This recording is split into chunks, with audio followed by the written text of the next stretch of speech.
They were warrior monks who took vows of poverty. Yet they became the richest organization in medieval Europe.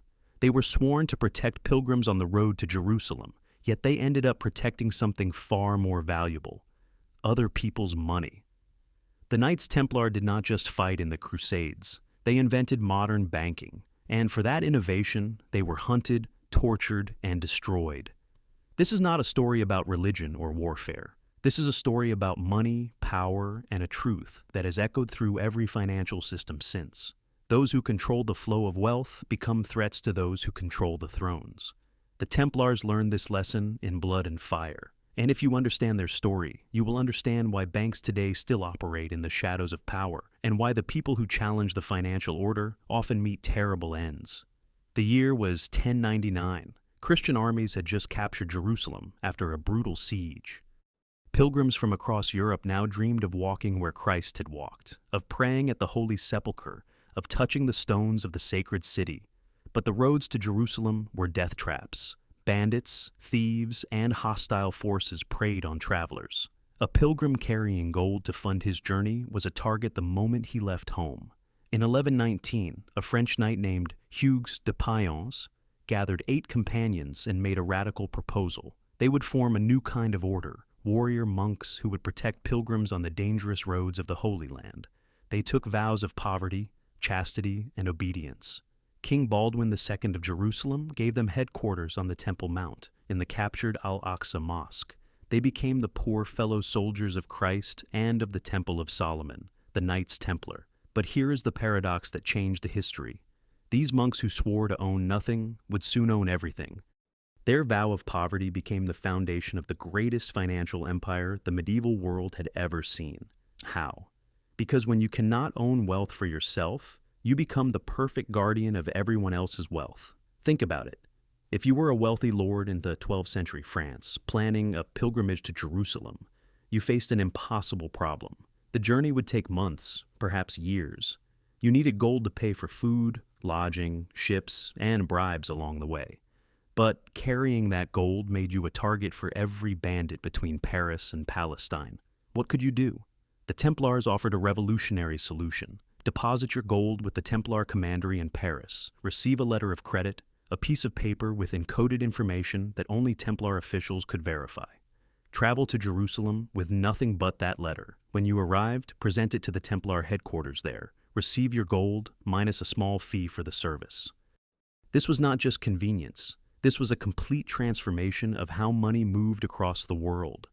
The Templars had invented the traveler's check, the wire transfer, the international banking network, all in an age when most people never travel more than 20 miles from their birthplace. They had solved a problem that had plagued commerce since the invention of currency itself: how to move value without moving physical wealth. But the Templars did not stop there. They realized that the gold sitting in their vaults did not need to sit idle. If a French nobleman deposited 1,000 gold pieces in Paris, he might not need that money in Jerusalem for 6 months. During that time, the Templars could lend that gold to someone else, charging interest, and have it back before the original owner arrived to claim it. This is fractional reserve banking, the same gold serving multiple purposes simultaneously, the same wealth existing in 2 places at once. It sounds like magic because, in a sense, it was. The Templars had discovered that money is not just metal, money is trust, and if people trust you, you can multiply wealth simply by keeping careful records. Within decades, the Templar network spanned all of Christendom. They had commanderies in France, England, Spain, Portugal, Germany, Italy, and throughout the Holy Land. Each commandery was both a fortress and a bank branch. Each was connected by a system of couriers, coded messages, and meticulous accounting that would not be matched for centuries. Kings began to notice, not just because the Templars were useful, but because they were becoming indispensable. When King Louis VII of France needed to finance the Second Crusade, he borrowed from the Templars. When King John of England faced rebellion, he stored the crown jewels with the Templars for safekeeping. When the Pope needed to transfer funds across Europe, he used Templar networks. The Templars were becoming the central bank of medieval Europe. They held deposits for kings, nobles, merchants, and even other religious orders. They issued loans at interest, carefully disguised to avoid the church's prohibition on usury. They managed estates, collected taxes, and served as financial advisors to the most powerful men in Christendom. And here is where the story takes its dark turn. Because there is one rule that never changes in the relationship between money and power: debtors hate their creditors. The more you owe someone, the more you resent them. And when you are a king, that resentment can become deadly. By the late 13th century, the Templars had accumulated wealth beyond imagination. Estimates suggest they owned over 9,000 manors across Europe. They had their own fleet of ships. They were exempt from taxes and answered only to the Pope. Their treasure houses were said to contain gold, silver, jewels, and relics worth more than many kingdoms. But they had also accumulated something else: enemies. The Crusades were failing. Jerusalem had fallen back into Muslim hands in 1187. The military purpose that justified the Templars' existence was fading, yet their wealth and power only grew. Nobles who had borrowed from them and struggled to repay watched with bitter eyes. Kings who had pledged Templar lands as collateral for loans wondered if they would ever get them back. And then there was Philip IV of France.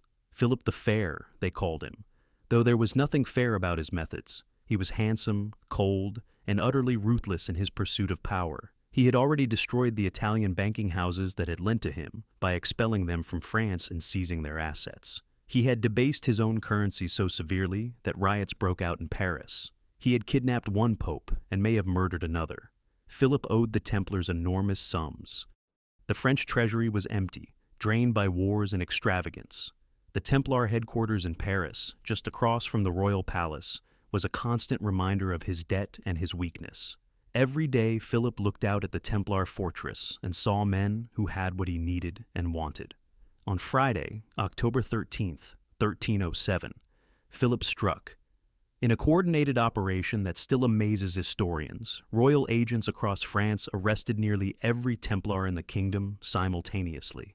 The charges were spectacular: heresy, blasphemy, worshipping idols, spitting on the cross, obscene rituals, and homosexuality.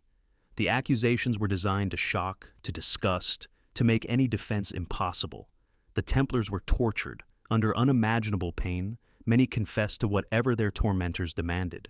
Jacques de Molay, the Grand Master, initially confessed, then recanted, then confessed again as the torture resumed. The trials were a mockery of justice, designed not to find truth, but to justify destruction. Pope Clement V, himself a creature of Philip's power, reluctantly agreed to suppress the order. In 1312, the Council of Vienne formally dissolved the Knights Templar. Their lands and wealth were officially transferred to the Knights Hospitaller, though Philip managed to seize much of it for himself. On March 18, 1314, Jacques de Molay was burned at the stake on an island in the Seine, within sight of Notre Dame Cathedral. According to legend, as the flames consumed him, he cursed both Philip and Clement, summoning them to meet him before God's judgment within a year. Clement died 33 days later. Philip died in a hunting accident 8 months after that. Coincidence, perhaps. But the story has haunted imaginations ever since. Now, here is what this story means for you today. The destruction of the Templars was not really about heresy or blasphemy. Those were pretexts, useful lies that served a financial purpose. The real crime of the Templars was that they had become too powerful, too wealthy, too independent. They had created a financial system that transcended borders and operated beyond the control of any single king. They had become, in modern terms, too big to control, and so they were destroyed, not by market forces or bad investments, but by political violence. A king who owed them money simply decided that killing his creditors was easier than paying his debts. Does this pattern sound familiar? Because it has repeated throughout history again and again. When the Medici Bank became too powerful in Renaissance Florence, the family was eventually driven into exile. When the Knights Hospitaller grew wealthy on Malta, Napoleon seized their island and their treasury. When Jewish banking families in medieval Europe accumulated too much wealth, pogroms and expulsions followed. The lesson is brutal but clear. Financial power without political protection is always vulnerable, and political protection can be withdrawn the moment it becomes convenient. Think about the modern banking system. The great financial institutions of today, the ones that hold your deposits, manage your retirement savings, and control the flow of credit that makes the economy function, do they truly operate independently? Or do they exist at the pleasure of governments that can regulate them, bail them out, or break them apart whenever the political winds shift? The Templars believed their service to Christendom and their approval by the Pope made them untouchable. They were wrong. No amount of wealth can protect you if the people with swords decide to take it.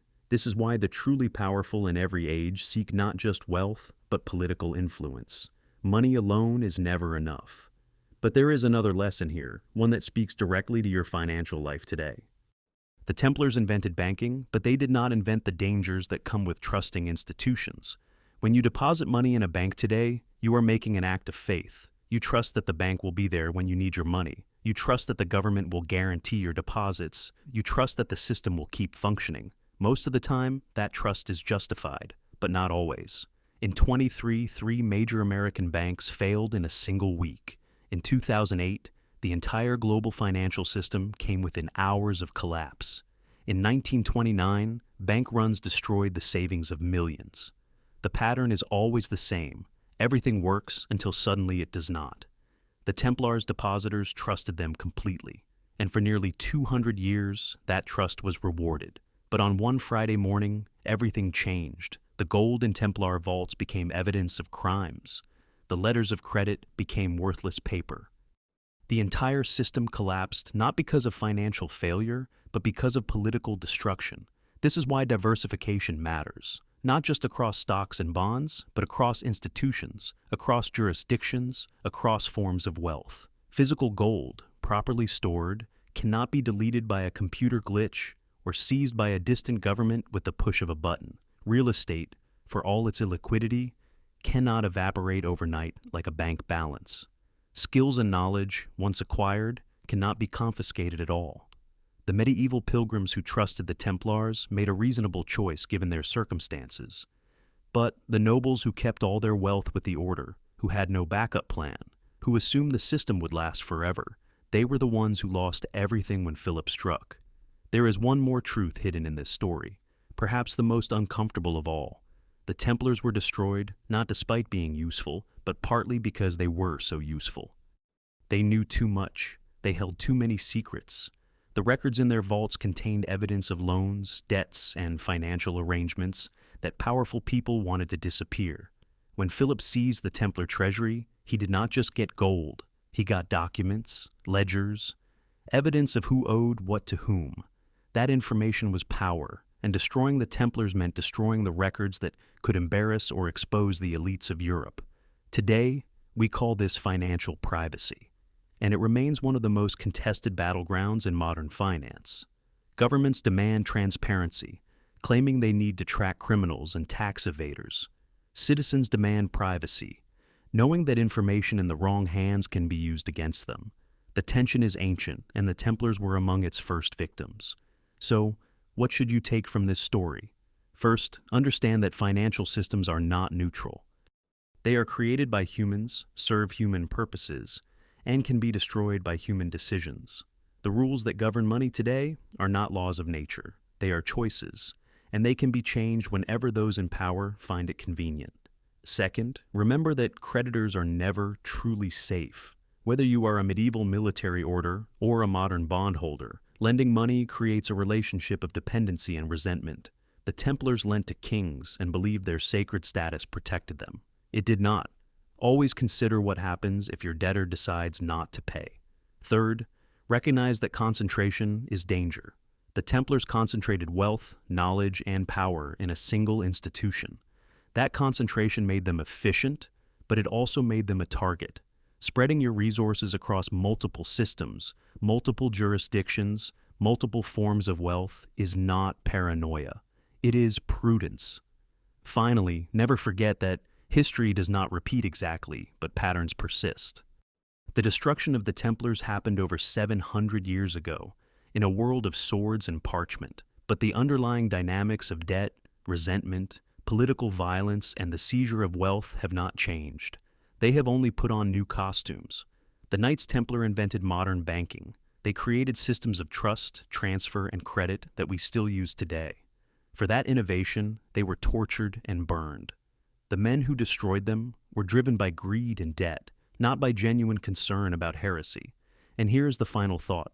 Jacques de Molay's curse may be legend, but its message is real. Those who abuse financial power, who betray trust for short-term gain, who destroy systems they do not understand, eventually face their own judgment. Philip IV died young, and his dynasty collapsed within decades. The French monarchy he fought so hard to strengthen would itself be destroyed in revolution, partly because later kings made the same mistake he did, spending more than they had and then trying to escape their debts through force.